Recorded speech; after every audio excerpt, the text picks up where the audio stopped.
Salutations people of YouTube, and welcome back to my channel, where in this video I am going to be doing another throwback review on the Transformers Studio Series 86 Voyager class Hot Rod. As someone who has seen the G1 cartoon yet not seen this Transformers 86 movie, I am slightly more familiar with Rodimus Prime as opposed to Hot Rod, and I am fully aware about the controversy behind this character. He's the one responsible for killing Optimus Prime, yada yada yada, but I cannot deny that this figure does look really cool. And after 2 years of waiting for his price to go down, I finally managed to track him down. So does this figure live up to my expectation of it being a mini masterpiece? Let us find out, and before we do that, let's take a closer look at the packaging. Or should we? I mean, this figure's been out for a while, you know how this packaging looks like. Transformers the movie title card right here, art, and depression. So without any further ado, and now that my excitement has peaked, let's crack him open.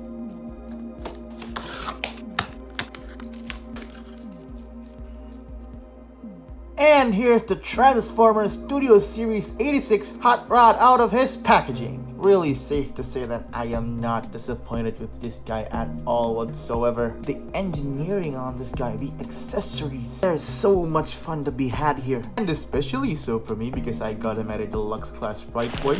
Yeah, there's going to be quite a bit to talk about when it comes to the accessories for this guy, which is why I think it's best that we take a look at the figure itself first. And comparing Hot Rod here right next to his G1 model, I think it goes without saying that Hasbro absolutely did a bang-up job on this guy. To be honest, his design in general I find to be really cool. Those Season 3 characters in particular just have such sleek and elegant designs. And this guy here is definitely no exception. I love how he still maintains those classic blocky G1 proportions, whilst having some more humanoid and sleeker elements added in there, such as his thighs, his collar, and this really cool head sculpt. I do have a problem with it in that you can barely see his eyes, but you can easily just open up his helmet and you get a much better look on his beautiful blue eyes. The precision on the painting here is undeniable. But that's not the only reason why you would want to open his helmet. Press down on this blue hinge piece, hold this down, close it back down, and now you can see that Hot Rod is wearing a visor. It's a really cool look, though I don't know the context behind it. This is not something that Rodimus Prime ever did, so please, if you do know why he has this, leave it down in the comments below. Taking a good look throughout the entire figure, and you can see the points that I stated earlier. The blocky G1 goodness mixed with slightly sleeker design aspects. A bit of a shame that the back of his calves are red instead of the more common gray, but this is actually quite an integral piece for the vehicle mode, so it's going to look even weirder in the vehicle mode if this was gray, and I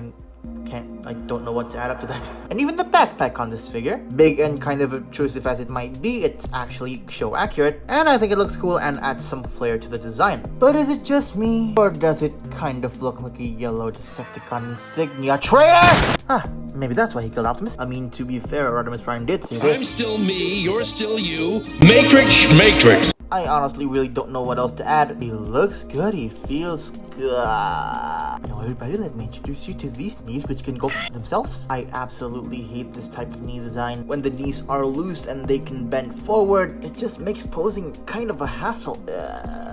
I mean, there is kind of a way to combat this, just by configuring the knees into something like this, but that kind of makes him look a bit stubbier. It does make the knees more pleasant to move though. I guess this is a good option for some of you. Display the figure in whatever the way you like, and you can also pose the figure in whatever way you like. I'm gonna put this visor back in. The head is on a nice ball joint here. Rotation, head pivot, moves down that far and moves up that far. The shoulders are strangely tight and they can rotate 360. If this back spoiler doesn't block it, that is. Here we go. And once again, we come across this horrible armpit design, just like bludgeon. This is definitely my least favorite point of articulation that this figure has. Elbow swivel, good bend at the elbow. Wrist swivel, his fingers clamp. That's really cool. Waist rotation, he can kick forward that far, back that far, that's not that great. He can do the splits. Tight thigh rotation, loose ass knee, that bends in more than 90 degrees. Ankles move down a little bit and up just a little bit. Little bit of ankle pivot. Posability on this guy is pretty great. I'd say it's pretty much on par with the bludgeon figure that I reviewed. But just like that bludgeon figure, my favorite part about this figure is definitely his accessories, which we'll take a look at after some size comparisons.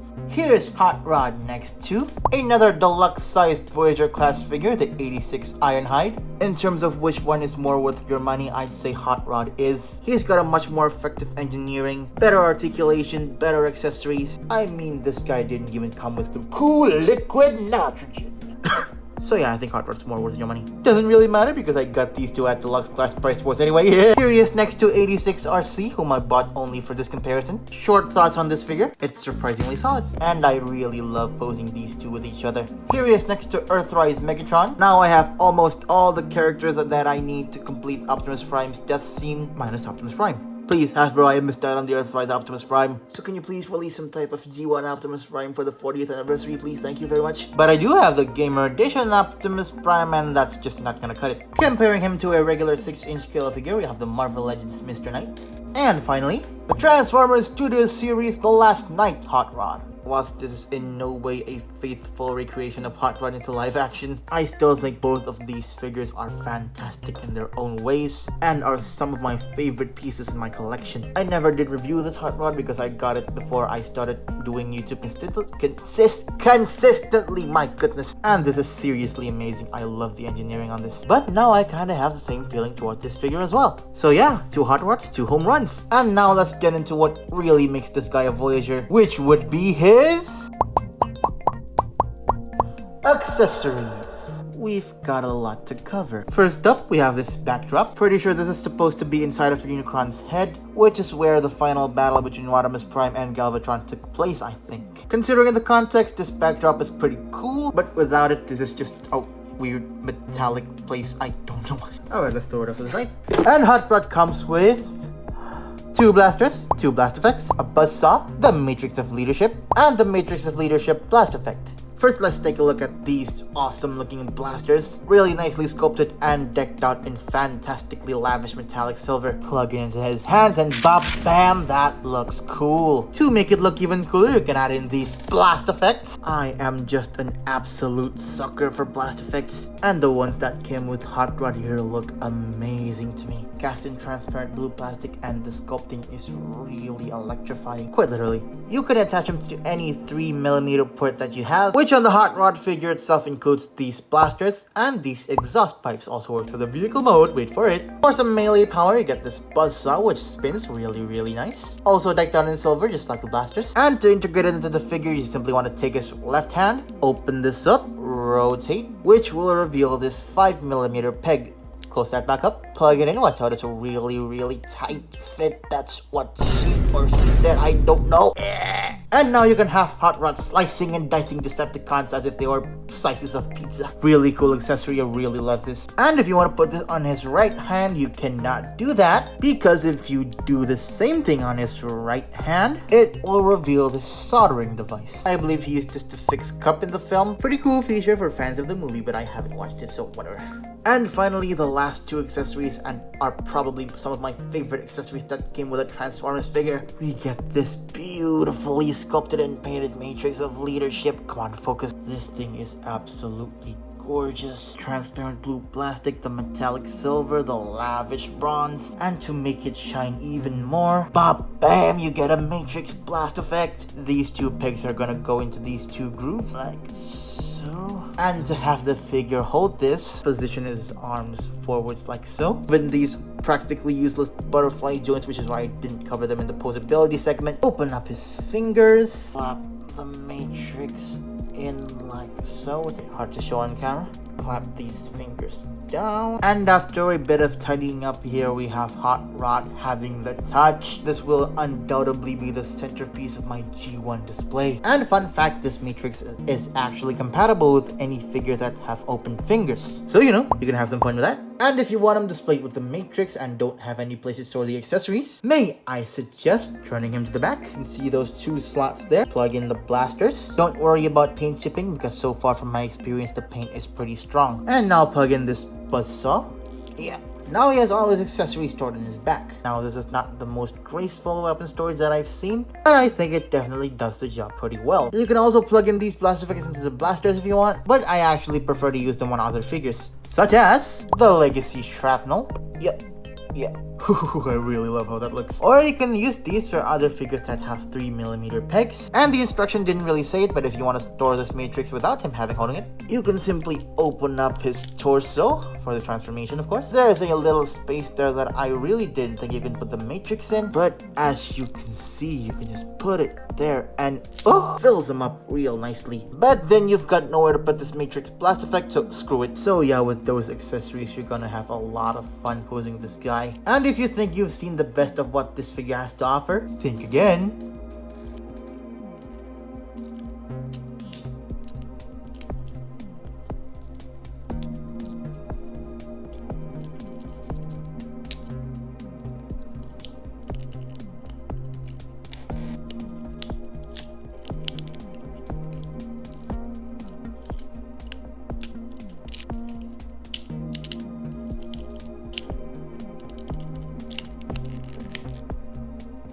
Oh boy, that was probably one of the longest transformation sequences that I've ever filmed. The transformation for this guy is so sophisticated yet really fun to go through. Off camera, of course. And that ingenuitive engineering results in a really great looking what can only be described as a Cybertronian race car alt mode. This thing looks awesome. I love the design for this thing just like how I love the design for the robot mode. Really like how the robot mode looks so sleek yet the vehicle mode is so flat. It's really nice to hold, nothing is gonna untab on you. Rolls fantastically as well. Taking a slightly closer look at the details here, you can see that really cool deco on the hood area. The chest on this figure is actually a faux hood piece and I don't have a problem with that as long as the proportions are correct. I also really like the transparent plastic used for the windshield here. Although this is technically an alien vehicle, so no one really has to sit on it, right? Logic be damned, this looks awesome! I untabbed a few pieces, but nothing is fatal, trust me.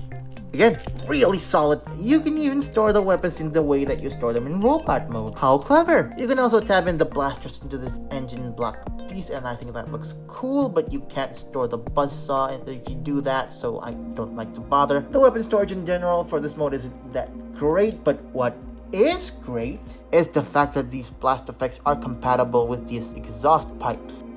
Woo bam, that looks even cooler. My biggest criticism with this alt mode is just these yellow whatever they are, kind of ruining the sleekness of the color match, but whatever. In general, this is a perfect alt mode to top a fantastic robot mode, and I also really like how that tall robot mode crumples into this surprisingly not that big vehicle mode. Size comparisons. Here's Hot Rod next to Yellow Stripless Ironhide, RC, and again, these two look great next to each other. And between these, Ironhide, Brawn, and Rumble, I am absolutely head over heels over this Studio Series 86 Lion Man. Give me that Devastator, Hasbro! Sorry. Here is next to the Earthrise Megatron. Both are Voyager class figures. Still though, this is definitely a better alt mode compared to this incoherent mess. The thing even still has robot feet. What the f. Here's Mr. Knight. And finally, the officially licensed Lamborghini Hot Rod. Even in this alt mode, they don't look similar at all, but I think both of these figures are fantastic in their own ways, even in their alt. And what the hell's going on with my tripod? And yeah, they are both fantastic. And because this is an older figure, I don't think I need to do a strike a pose segment for this video, because I'm sure a lot of you guys have seen how awesome this guy can be in a lot of different poses. So I'm just gonna wrap it there and end this review here. At the end of it, I think this figure lives up to my expectations of it being a mini masterpiece. I love pretty much everything about this figure. Posability, accessories, details. Really, my biggest gripe with it overall would be these loose knees, which is not a problem that I cannot fix. Yeah, I absolutely recommend this figure if you have not got it yet, or if you'd rather get the Nemesis redeco, that's up to you as well. As always, I hope you all would recommend this figure to everyone else. If you have enjoyed it, please do leave a like, comment, and subscribe. Thank you so much for watching, and I hopefully will see you all next time. I don't actually know if I'm going to have a tease or not. And yeah, goodbye.